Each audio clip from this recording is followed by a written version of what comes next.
আজকে আসলাম, আজকে তো ছুটি নেই।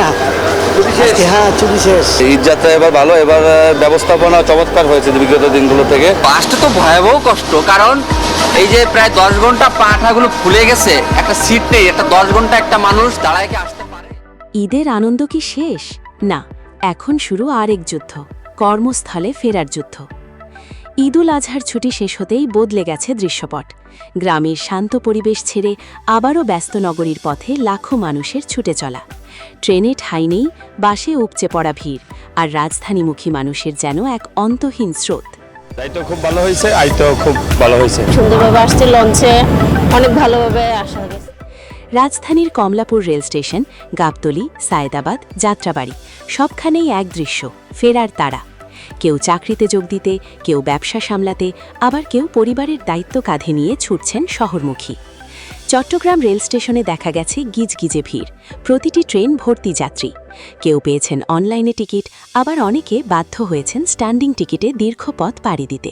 তবু মুখে একটাই কথা, সময় মতো কাজে ফিরতেই হবে। ঈদের 3 দিন পরে যাচ্ছি যাতে একটু স্বস্তিতে বাড়িতে পৌঁছতে পারি।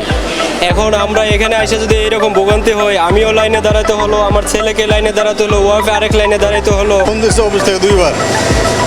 আমি চাইছিলাম যে এখানে নামে আমি অফিসে যে একটু রেস্ট করে যাব, কিন্তু তা হলো না। আমার বসে ফোন দিচ্ছে, আমার কলিকে ফোন দিচ্ছে, আমি আসতেছি, আমার আধা ঘন্টা লাগবে। তারপর আমি বাস কাউন্টারগুলোতেও ছিল যাত্রীদের দীর্ঘ লাইন। ঢাকাগামী প্রতিটি বাস প্রায় পূর্ণ। এমনকি বাড়তি দাম দিয়েও অনেকে বিমানের টিকিট কেটে দ্রুত রাজধানীতে ফিরছেন। তবে স্বস্তির খবরও আছে, ঈদের আগের মতো বড় ভোগান্তি এবার তুলনামূলক কম। আইন শৃঙ্খলা বাহিনী ও পরিবহন সংশ্লিষ্টদের দাবি পরিস্থিতি নিয়ন্ত্রণে রয়েছে। কিন্তু প্রশ্ন একটাই, আগামী 2-1 দিনে যখন আরও লাখো মানুষ ফিরবে, তখন কি সামলানো যাবে এই চাপ?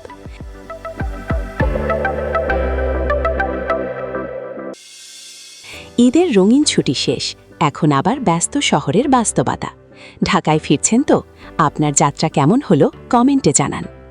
এই ছিল আমাদের আজকের প্রতিবেদন।